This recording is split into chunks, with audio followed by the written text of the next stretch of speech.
workshop, and then a little bit continued what we talked about. I was trying to get into Ruben Donato's little scholarship on migrant labor in 1920s through the 1960s, and kind of cut off because running out of time. So those two things mainly. Well, I mean, as far as next week is really the hard time for me to go ahead and talk. Derek coming in. Next week is week 9. Migrant seasonal farm workers. Good morning, Derek. So next week really is the hard time for me to tell you all about coming up to migrant workers, and in regards to probably the tail end of the Bracero program and up through the civil rights movement, essentially. And how I'm going to work that is pretty drawn to more data that will be injected into Zotero, and also in regards to some analysis I've done on my own. And I wanted to frame it in such a way for your next upcoming, what you haven't seen yet may or may not affect your thinking processes in regards to the final. It really hasn't been to words, just midterm and decision you make was your final decision. I never really tried to not make it seem that way. The aspect of certain standard of writing, academic writing, or writing as far as your statement of protest. Outside of that, yes, of course, your writing needs to be to that point. But as far as what you do about with new evidence, was hopefully more fluid than maybe have been put out. Does anybody got any questions that other than as far as anything? Can you hear me? Okay. There was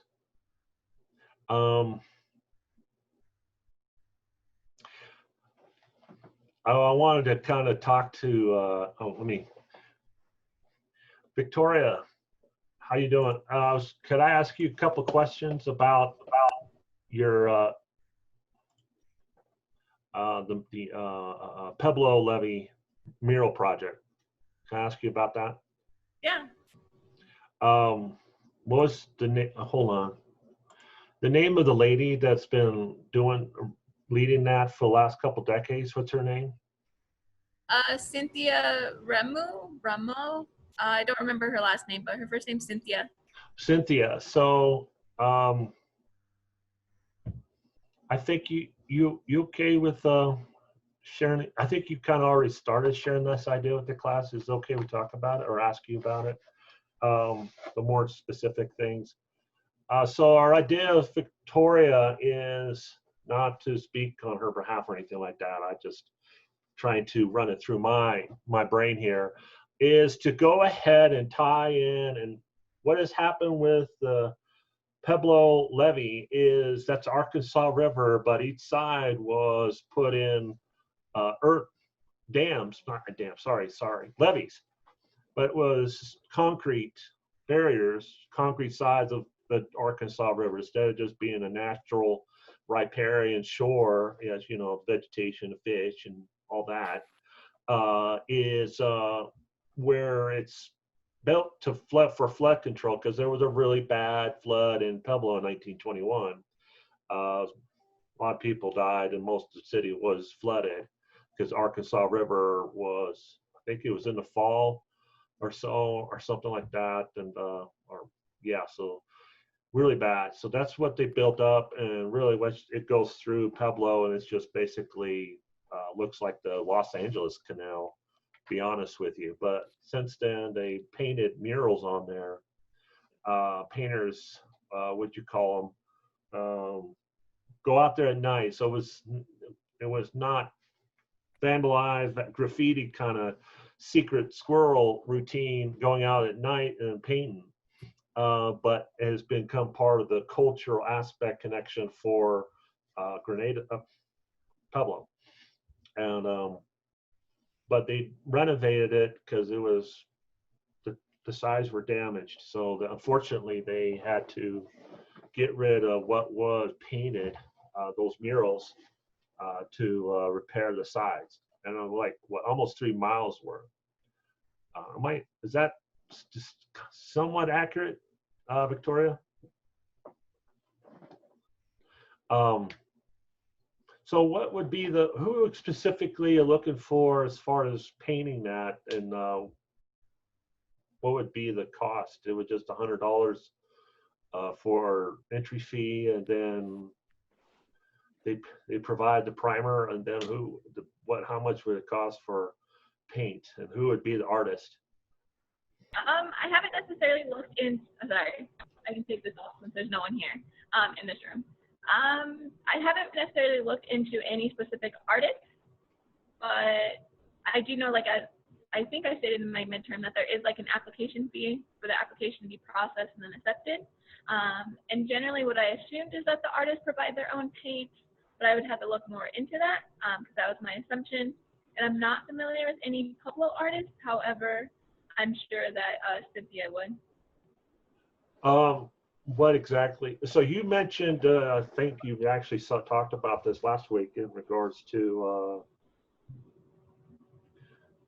how we use best, your reason why, or reason that there's particular narrative that can become a negative stereotype, even within like history, Colorado, the oral histories that's been done.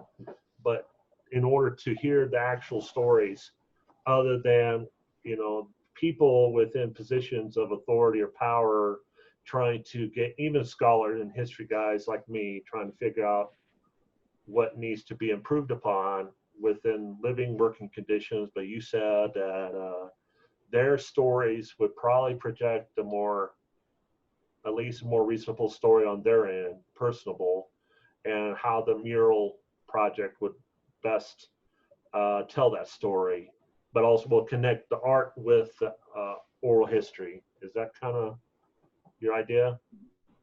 Yeah. Okay. So yeah, that's things you gotta. So I think you got a good theoretical framework, I guess you could say. Well, not just theoretical. You got a very tangible, practical idea. I think it's just who is the artist and what it specifically would be painted. I thought I'd just kind of talk about that for a second, and sound like a connection would be, someone goes to the murals out there and looks at it. How would they connect to somebody's an actual story, or where would that story, somewhere within social media or the media itself, Pueblo chieftain, or something already written down within the mural or something, but connects to Arkansas Valley migrant workers. So, okay, so I just thought I'd run that by. Let's go ahead and go to the slides, I suppose.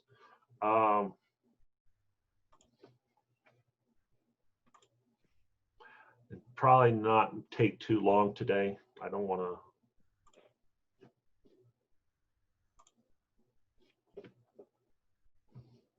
Am I still recording? Yep, still recording. Okay. No, hold on. Okay, what did you guys think of the interview with Martina Medina Pena? She was really interesting. Yeah, I really like how she talked about how when she was either 12 or 13, how she still remembers seeing Japanese Americans being unloaded into the camp. To me, I think that's like, I don't know, that's really cool that we can still talk to someone that has a primary source, like they were there, they witnessed that. So I thought that was neat that you were able to talk with her. Yes. Yeah. There are some historical pictures of them getting off the train right there at the train depot there in Grenada. You just gotta just really the key word just Amache, train depot or just Japanese American. It'll pop up and you'll see them. It's a couple of I think it wasn't just the army trucks they loaded up into. Some did. I think they had buses.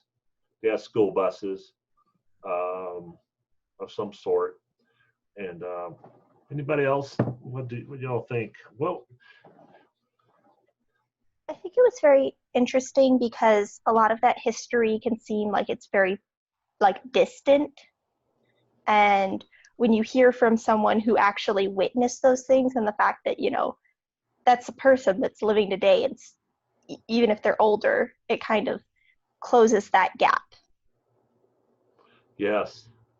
Yeah. Actually, yeah, perfect.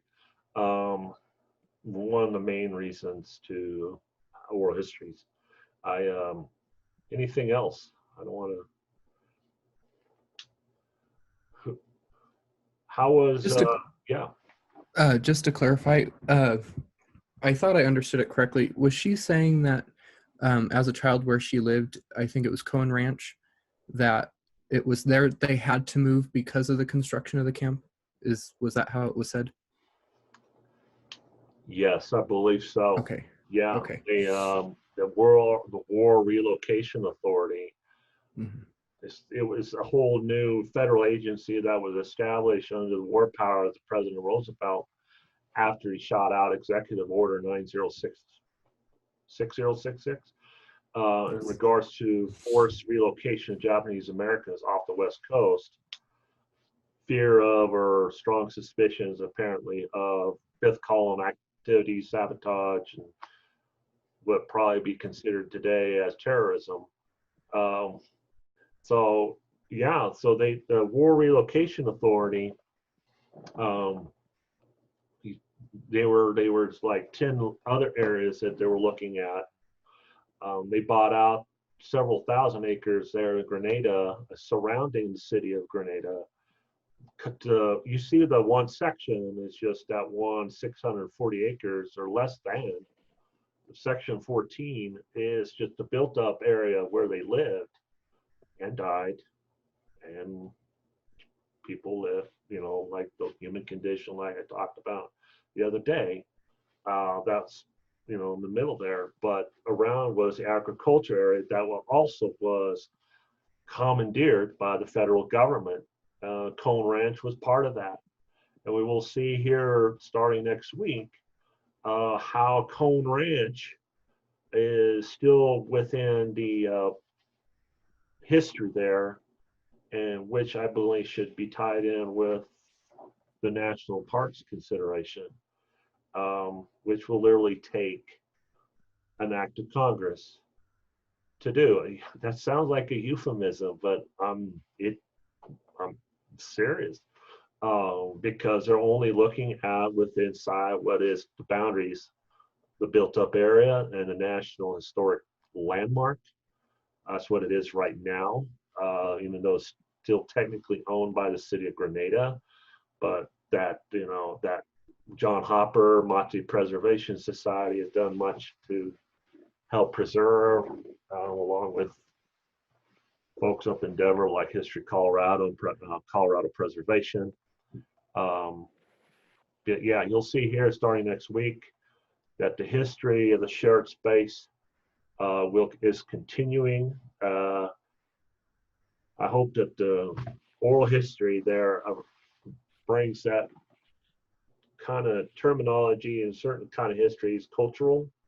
Talked about how this aspect of her story of passing over tradition, like the tamales. What is your guys' view on that, and how it may? What does that do for her, for her family, and can that use to solve some problems? There's no right answer on that either. No right answer. I'm still trying to figure it out.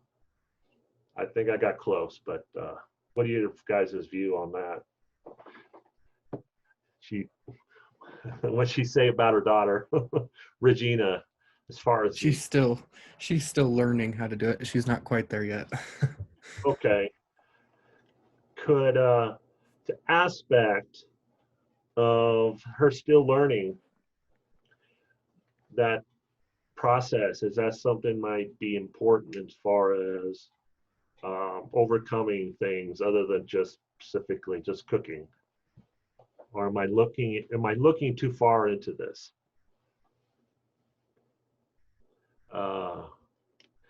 What I mean by that is, so why is she doing that? I think that's kind of looking at it backwards, but as far as teaching her traditional from scratch tamales, and teaching the next generation, her daughter, what does that just do? Just, hey, at least you can learn how to cook. That's very oversimplified, but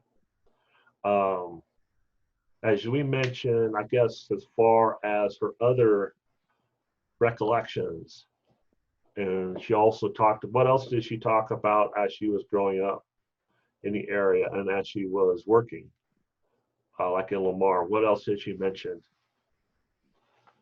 She mentioned a lot of like the prejudice that was around and like the different signs that she remembers seeing that would say no Mexicans are allowed or no Japanese allowed. Yeah. I think that is the cultural part, the passing on of tradition. Is it just a separate thing in regards to her own history, or is this something that she was able to use really, not even more subconsciously? Really, it's not really. I have something written here. It said the manifesto or political manifesto of fighting and discrimination in the local area. No. I'm not talking about that. That may have happened, but was her traditional old helped her deal with the discrimination? I kind of think so. I didn't think of it in that way originally, but I go back to, like, for example, my grandfather, who was segregated in school till the 4th grade. And he remembers looking back on his first day of school and he couldn't speak English. And he was like, I don't know, didn't have good experience with that. Anyway, the reason why I bring that up is because he then never taught my mom or any other in the family Spanish growing up. So we kind of lost that. So I think in the example of this interview, how she talks about passing down how to cook tamales that way, that's a way of not losing that, if that makes sense. So Yeah. like, whereas with my grandfather, that's not how it worked because of the prejudice he faced. He thought, okay, no, I'm 100% American, and we kind of lost that culture. Whereas with the tamales, that was one way that she kept their background. Well, who is your grandfather? What was his name? His name's Jake Martinez. He was an American history professor in Manzanola and La Junta for, I think, 30 some years. But he grew up in Center, Colorado, and that's where he went to school. And but yeah, I remember him. I think it's interesting seeing how he went from not being able to speak English, really facing that prejudice, and then he turned into a U.S. history professor or teacher, and yeah, just to see that transition. But unfortunately, because of the prejudice he faced and his upbringing, we kind of lost a lot of that background culture stuff. So yeah, that's a good question. I think that is assimilation. What is the view on that assimilation? Is that something that is the erasing of someone's tradition and culture what needs to be made to be considered a citizen or American, or is to keeping that a minimum or more? What is the consensus here? Is there a consensus? I get the feeling that there is not, but what do you guys, I would like to hear what you guys have about that, as Trevor recollected directly about that. I think that there definitely is a push to kind of conform to American culture when you come from, outside of it. Like my grandfather was an immigrant. He never spoke his native language outside of the house, and he still doesn't. But like inside, in closed doors, he only speaks his native language. Wow. What language is that? Dutch. Oh, wow. Yeah. Interesting. Anybody else have anything else about that that question I just asked, or what Morgan said? Okay. Yeah, tough question there. No right answers there at all. In order to much of it is economic, right? Or just survival. So you talk about some here I've already talked about a lot of the agricultural and economic risk challenges set forth in order to degree that you must respond to, but you want to more than just survive. Of course, we can get into this overall concept of the American dream, and that's another day of discussion. But I think we touched upon a little bit of that with concept of assimilation or adhering to one's own cultural values. I bet that's what really it is, or social values and tradition. Okay, whoop, I almost wanted to shut you guys down there. All right, let's go ahead.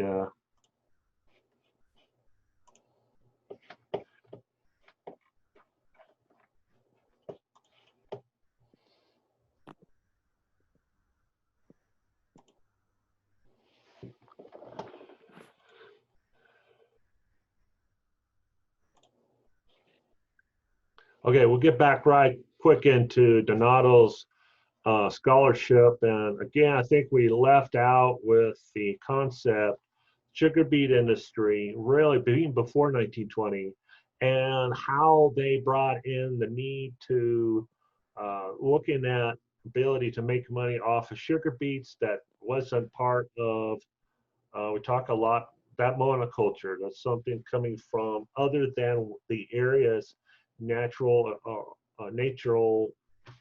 region ecology. All right, and then the way to make money is to exploit a particular resource, and that what's the other word? Exploiting some resource. What is that? Extracting, right? And extracting one probably is a good term to use as a identifier for colonization. All right. It really can be taken from the overall kind of global world history concept of colonialism and imperialism, East or West, Spanish or Western Europe, I think, or China or Japan particularly, and how that may have looked at. No, we're going to take that one aspect of that extraction that was a trait within a more broad aspect of history, but then in this agricultural industry part, in order to extract labor, cheap labor, all right, and cheap labor to the extent that which those who we bring don't have to have a language barrier, and take advantage of that. Take advantage of the lack of what is those who say, no, let's define labor differently. That means we see you are exploiting us. We see that you are extracting a particular resource, but you're not, you think that that is something that placates or precludes your human rights. all right, in particularly constitutional individual right. All right, and that's how they took advantage of that, because the lack of either internally or externally that viewpoint of, they have yet to figure out how to define their citizenship. That the defining of the citizenship is not you as you come, it is really for you later on. Uh, but at this time, well, we'll just hold you off until, you know, maybe uh, we're done with you. That's basically what it was. Um, Here, though, the impact negatively, or at least the challenges or constraints upon their ability for that citizenship, was in education, and particularly how they lived and how they were provided those conditions. So really, why is this important to really talk about, is because here, as we get into next week, as we start talking about the challenges that are being set forth by the introduction of hemp, all right, we'll see similarities with how the labor part was treated. Still, same group of Mexican Americans, essentially, uh, that sugar beets brought up in the turn of the 20th century. I hope that made sense. I'm glad I got it recorded, so it sounded pretty decent. Hey, I'm not going by notes here. That was off the cuff, so I I ain't bragging. I'm glad I was able to articulate that a little bit. So really, Ruben Donato, like I said last week, he wrote about, he put something he already does, he put it into what's called a monograph, a book. And I think this was 2000, oh gosh, I don't know, I can't remember now. Just a few years ago, like I said, he's a teacher of education at UC Boulder. Really, are you guys in my, okay. It is where I want to point to his cover. That's a really good place to start, I think. Sometimes it can be. But I want you guys to kind of look at the cover real quick. Ruben Donato's cover here. All right, other than the title. Well, yeah, let's look at the title. This is important because what is the title here? Mexican and Hispanos in Colorado schools and communities, 1920 to 1960. So I want to break this down into kind of two parts, the top part and then the bottom part. We'll talk about each separately. Why? Because why is it Mexican and Hispanos? The title. Bring you guys back over here. Of course, just you can look at my little blurb here. That's actually off the book in the back inside of it. But why is this state Mexican and Hispanos? Hispanics encompasses more than the individuals that live in Mexico, so it can be people from Spain, people from like Brazil, Puerto Rico, etc. So it kind of encompasses all of the individuals of those backgrounds. Okay, but is Hispanos the same as Hispanic, the term?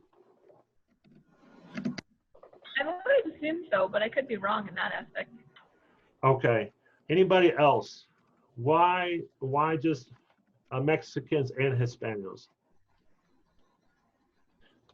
I'm getting that identity. I think, guys, we're getting now later within the aspect. This is the biggest thing that helped within the Chicano movement.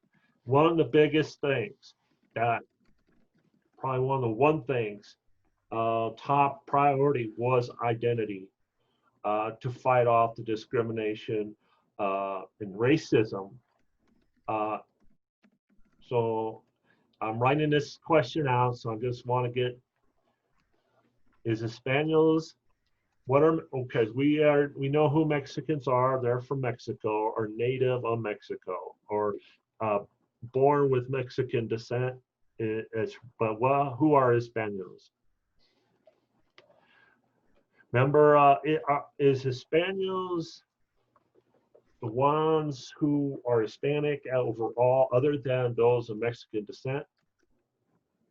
Or are they like the Nuevo Mexicanos, who were the separate cultural entity, so cultural group of Mexican descent, but distinct and more, much older ethnic group, the Nuevo Mexicanos, because of geographical isolation and political isolation of southern Colorado and northern New Mexico.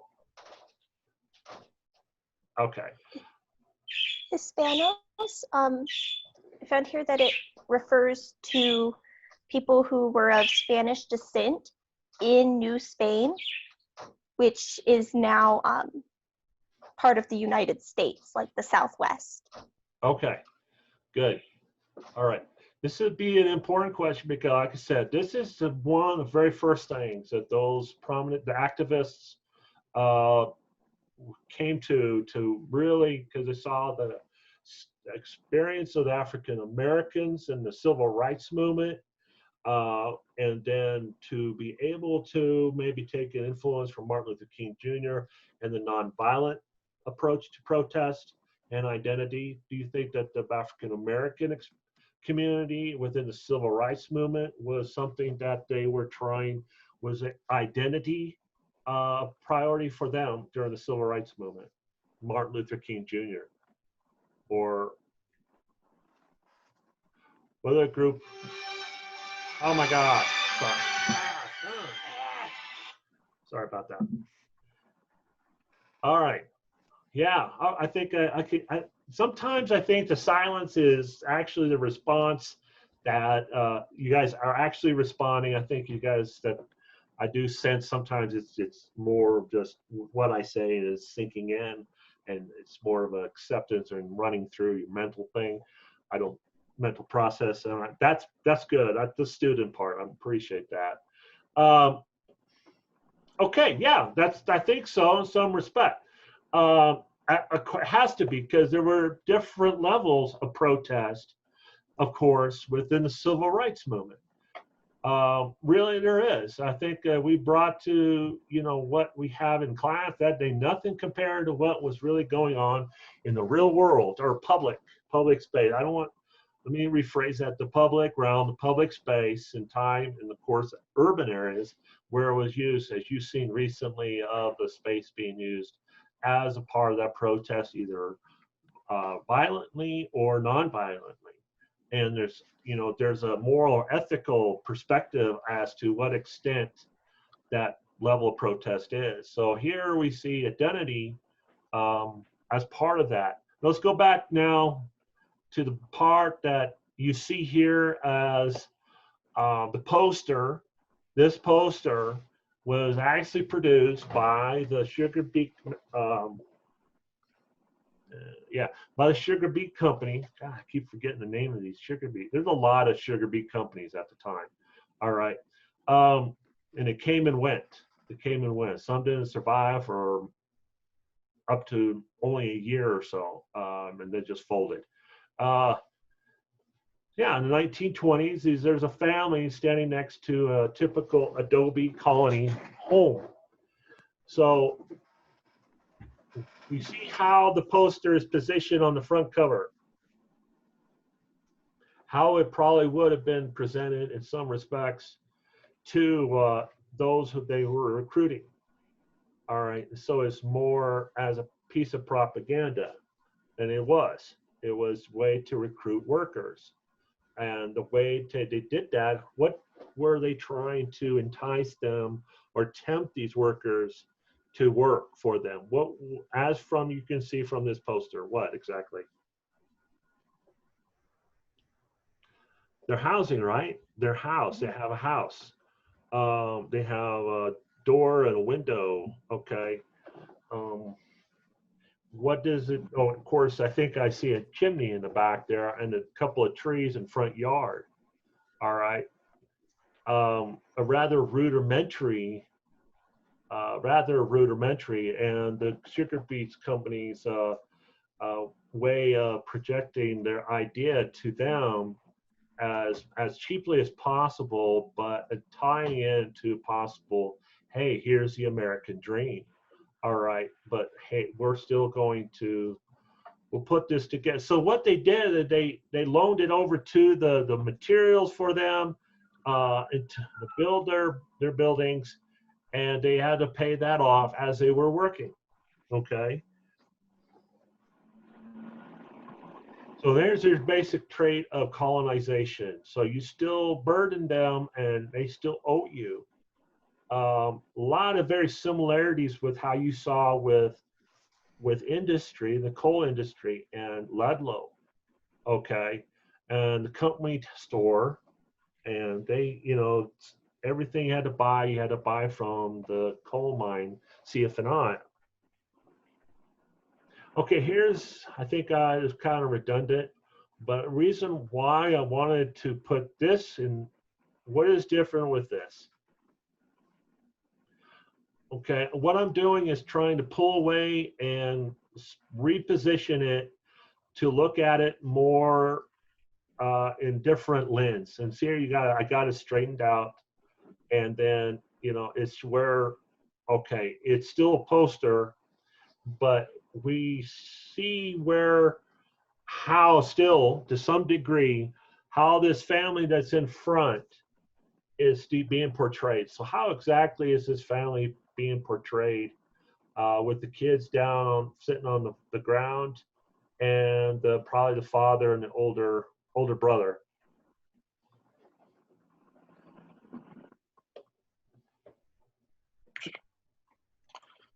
There's a garden in the front. Okay. Yeah. Yeah. They're sort of wearing like classic American farmer clothing, especially the father. Yes. Yeah, go ahead, Aiden. Sorry. No, that's just about it. That was just the attire. Moreover, is just like more of a classic American farmer attire, I guess.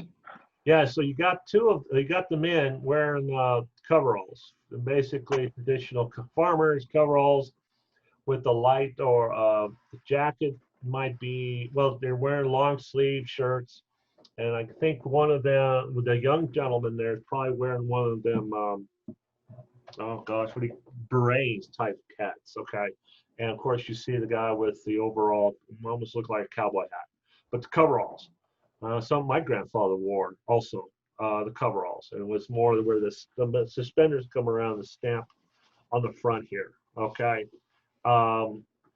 that's important as far as how utility was and comfort overcame whatever fashion there might have been within urban or a small town, or any size town really.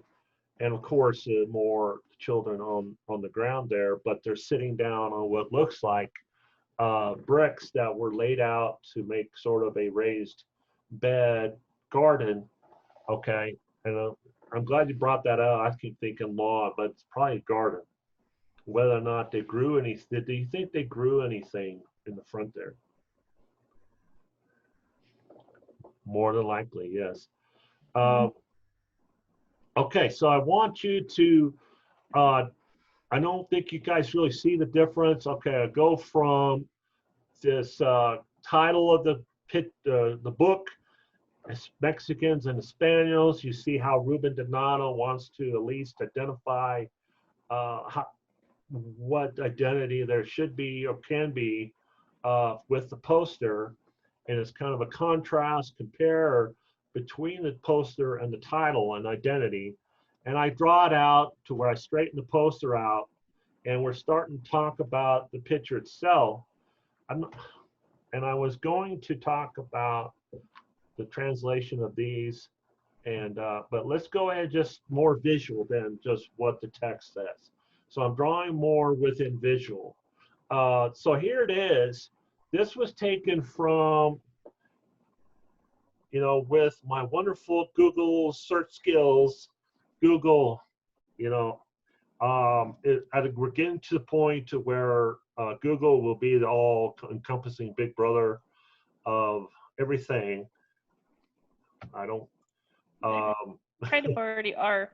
Yeah. So Marcel Hijar, excuse me, I wish I could figure. One of the few I can't figure out. Marcial Hijar poses with his family in front of the new adobe house in Fort Morgan. Where was Fort Morgan? Up there in northern Colorado. Where Great Western Sugar was, where next to Greeley, I think. Yeah, that area, or even further to the east. So here he is. So what's the difference you see here? Why, as far as visual? So this was from Fort. I can't. The link's not working. Oh, there we go. Okay. So I just happened to come across this the other day, and this is from. Oh, for Pete's sakes! Somebody help me! Never expect your students to save you unless they love you. I don't know. I don't know. We're not there right We're right calling. with you. Huh? We're not there right with you, too. Oh, okay. So it's from Fort Collins. It's the town, and then a little blurb here, a little article, little pamphlet on book, I guess you'd say, done up in 2003 from the city of Fort Collins. All right, and that's what I pulled it from. I'll put this on. Well, you got the link to it. So here's the area that they were looking at. And there other stuff about the Hispanics in Fort Collins. Here's the blueprints that was used for the Adobe colony buildings. Okay, I was shocked to actually see this. That's amazing. Yeah, it's quite a shock. So this was actually done. I think it was put in with the Sugar Beet Company, American Crystal published, I think it was from Through the Leaves in October 1923. Here's the picture itself. So you see now that there's somewhat there's less visual, and now identity comes into play just through that visual, and identify Marcial and his family in front of the new adobe house in Fort Morgan. And we're going to go ahead and find Fort Morgan because it's driving me crazy. Thanks a lot, guys. I'm good. I should have had on the slide. Yeah. Okay. Fort Morgan. I've only been in Colorado for almost 8 years. Okay. So right here outside of northeast of Denver, as you get toward, well, it's on 70. Okay, as you're heading towards Kansas, out of Denver. All right, right here. Here is Greeley. I think University of Northern Colorado is here. All right, all right. Well, that was fun. I could pose questions for myself. I could be the student. Never mind. Just all right. What am I trying to get at here? You see now they have a more modern, what looks like still a similar building, or formerly an adobe building, but now it's just put in a rough, one of them angled roofs, gables out on the end of it. Okay, but still maintaining its shape. So it shows a good example of quality housing for Hispanic migrant workers. So it's a very key, important phrase. As use it as a comparative as we get towards what would have been considered not quality housing for Hispanic migrant workers. All right. In 1920, whatever, when this picture was taken, would this been good housing to go into for anybody else, for mostly the Anglo settlers or those living in town or even out in the country? What is missing? What is missing that we usually have now in a house? Indoor plumbing, Mm. air conditioning. They had some heating that was probably the same. They see the chimney out there, so it was wood burning maybe coal burning. I'm not really sure. What is not missing? Let's go back to what we talked about with the interview and that Martina talked about. What is not missing? You know what I'm talking about. What did she talk about? What is not missing? Even what within this picture we see a little bit better, because now we see Marcel with his family. Okay, what is the family? What does that mean?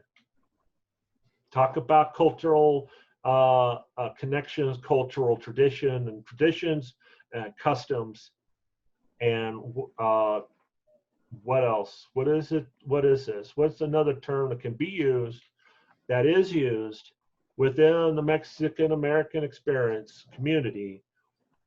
How else do they use a family? What is a family? Would it be like the family is the home? I don't know if I'm Family going what? out on a, like the family is the home. Exactly. La familia. All right. So you see how, okay, let me go ahead and over here, let's go ahead and take, I'll go to the slide here momentarily, talk about it. Really what they did here was to look at this paragraph here. The Great Western realized how to offer migrant workers an incentive. One way to do that was to offer affordable, comfortable housing. Summer of 1922, the Great Western, they put a little blurb in their corporate magazine. I think that was Into the Leaves or something like that. Constructed 13 adobe homes at a cost of $75 each, which at that time, and for migrant workers, which were more probably wasn't cheap, but wasn't expensive either.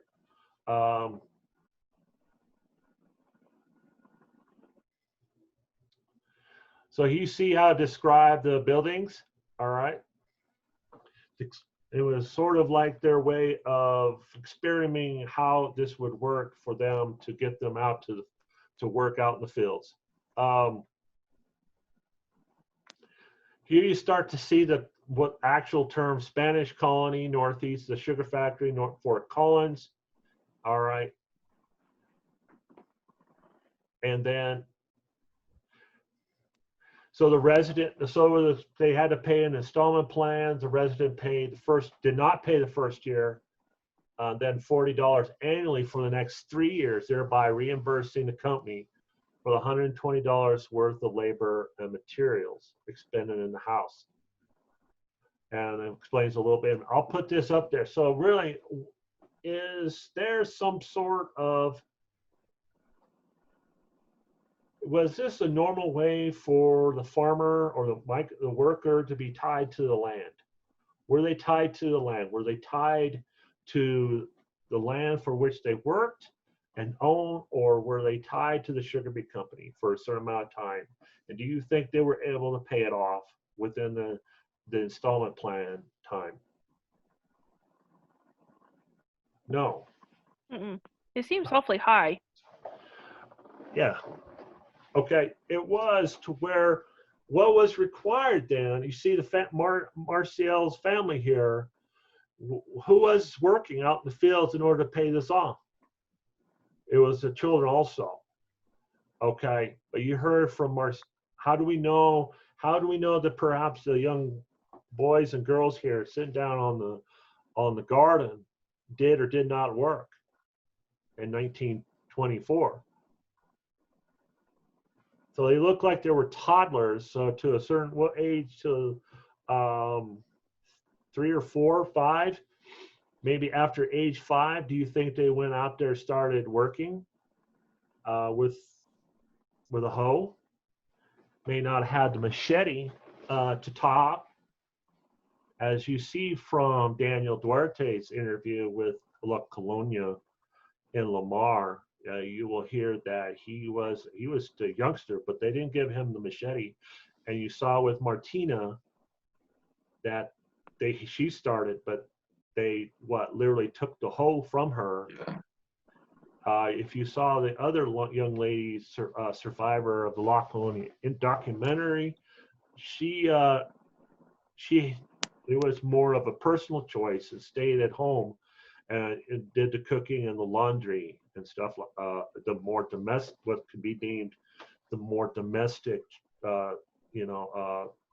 duties, which then ties into the more aspects of traditional gender roles, right, at the time.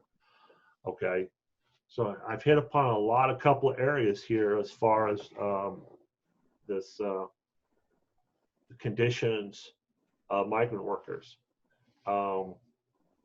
But as you get into this part of paying off, what else? So they were tied to the sugar beet company.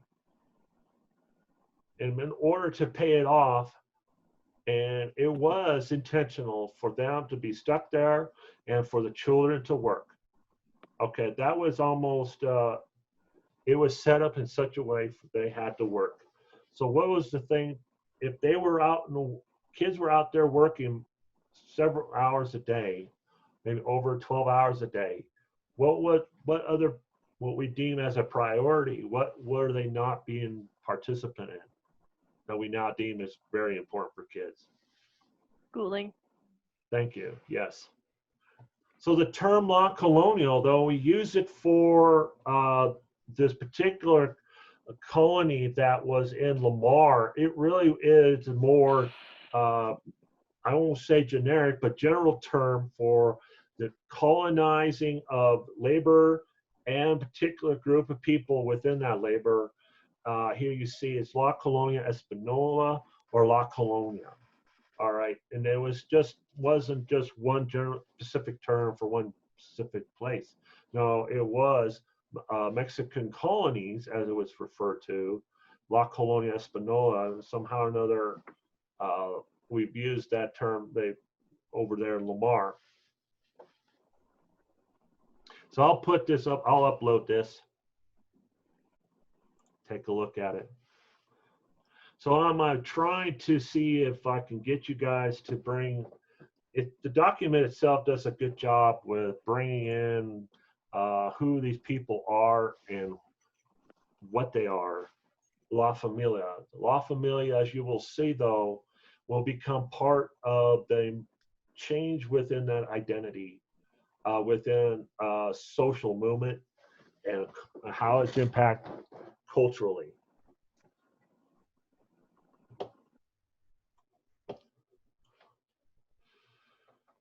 Any questions?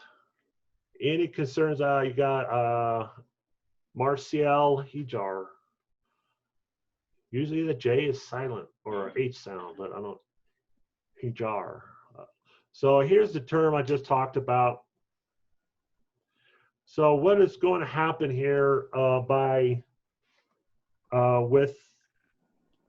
when Antonio comes on board on Thursday, I think he'll touch upon this Ruben Donato's scholarship and the book on that, and what Thomas Mahoney talked about as an activist at that time in the Mexican Welfare Committee in the 1920s, on a more national scale. This is where he was concerned before the Bracero program. Okay, this is still in the 1920s or so, 1930s.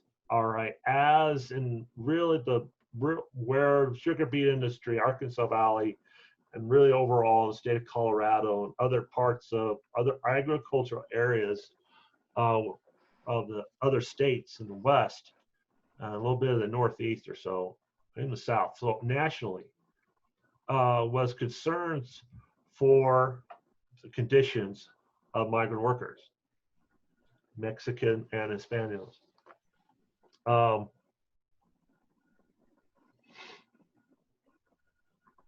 So I want Antonio Escobel to touch upon that within his own words on Thursday.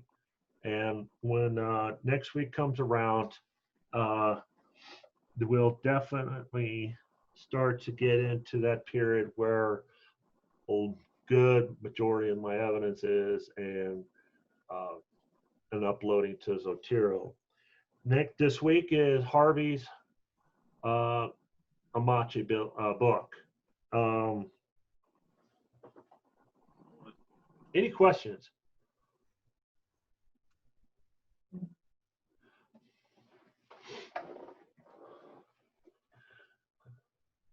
So what it's going to do is going to kind of with Antonio Escobel's what he ever presents to us on Thursday is going to close up this particular part of the sugar beet industry, and just immediately after the turn of the 20th century up until the 1930s and 40s. I know you guys have covered and should, well, the part of the 1930s, the Great Depression, the Dust Bowl, we've looked at several weeks ago. If you haven't, let me close you guys out here. You guys should have by now looked at Shefflin, Legacies of Dust. I didn't spend the time like I probably did with the first book. Not Shefflin. Shefflin? Yeah. Yeah. Oh, it's the very first one we looked at. Oh, I'm sorry. Get my books mixed up here. We did start out with McCoy Elevations. That's water under the bridge by now.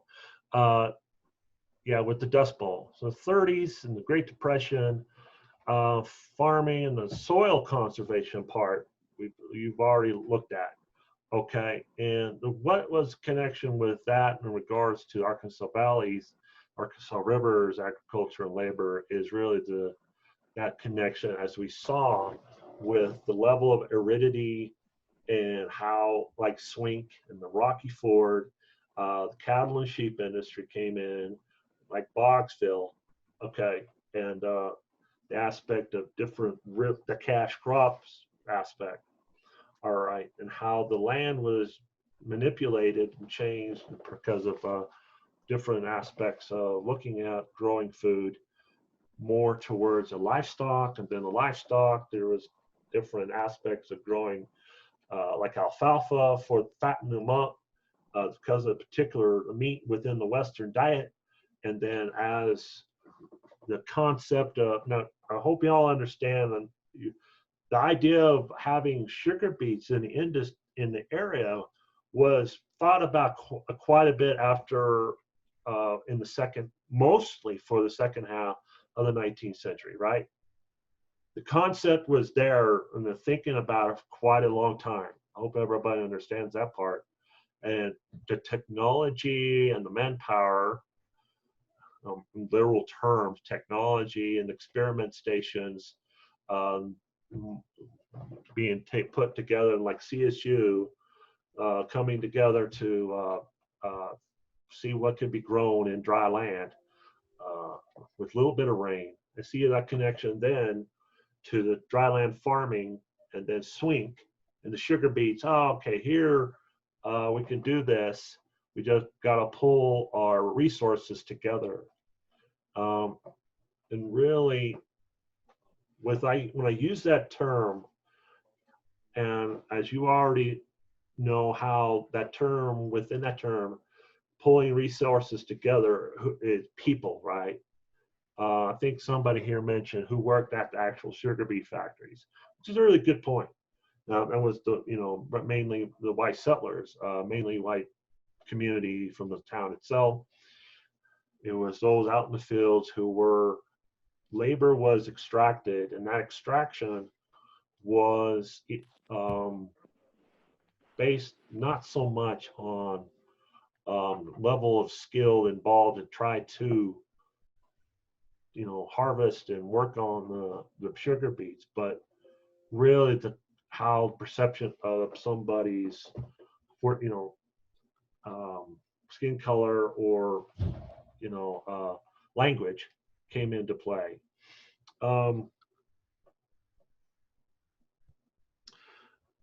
Yeah. Wait. Let's see. Where am I? Are we at week 8? Okay. Yeah. Pueblo and Chicano I did have down here. I'm sorry for I moved things around a little bit, but I will. I don't think I've just touched upon La Colonia. Finally, I was supposed to have been week 3. I did upload that stuff. Little Chihuahua, I haven't yet hit upon. Little Chihuahua will be talked about next week. I will put that on here. Okay. Other than perhaps anything concerned about the midterm, I want you guys to kind of go ahead and focus on the next 2 discussion responses. I'm not going to hit upon too hard for the next couple of weeks about anything that I discussed theoretically or the framework that I set from the beginning of the semester as far as borderlands, as far as the hypothesis in regards to Boggsville culturally and the Nuevo Mexicanos influence. It's like setting aside your tools, put them back in the toolbox, but still have them readily available. Okay, that's the concept I want you guys to have, is where there's the next 2 discussion responses, and then now the hemp analysis. So this is where I want you guys to focus now. And it was, most of the grades on your midterm are out. If you guys, I want to kind of go ahead and hit upon individually after class here. And if you want to, I can start alphabetically, like with Aiden, after class immediately. And then you, Anna, you can come, if you want, and come in about 10 minutes later.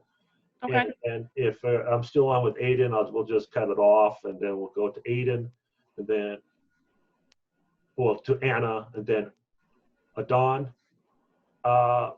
So it's going to be where I'm 10 minutes with each person after the end of class. So keep track of the time. So alphabetical, Victoria, who's not going to be or hanging around? Okay. All right. So everybody, okay. You're not going to hang around, Justine? I can't. I actually have to go to work right after this class. Okay, no problem. Really need to go ahead from between now and Thursday. I'm going to put together a little slide workshop for the hemp analysis. So this is where, for those who have been a little, well, I know you guys, most of this and how I try to perceive how you guys are spending a month, as whatever amount of time looking at a reading and going into Sotero or Colorado historic newspapers.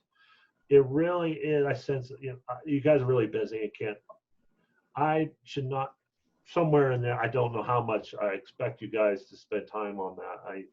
But this is crunch time. This is hemp analysis. This is the part to where this class was designed, put together for, really, honestly. I actually have to today send up the results report to the Institute of Cannabis Research and tell them how the results of this class, as far as bringing in the hemp challenges, I think that it ain't going to be where I have to say, hey, well, that's not until later at the end of the semester. Okay. Anything other than that, I will shut it down, not shut it down, but I'll stand by with Aiden. And then each person alphabetical. So it's Aiden, Anna, Adon, Derek, Justine, you're out. Okay. Morgan, then Trevor and Victoria. Trevor, if you want to talk a little bit more about it, then that's your paper, then that's fine. Okay. Victoria probably won't be coming on until about, whatever, half hour between now and then. So that's my plan. So I will stand by, and you know, guys, wait. If you come in and I'm with somebody, I'll just shut it down if you're in line, and I'll talk with you. So we'll start with Aiden.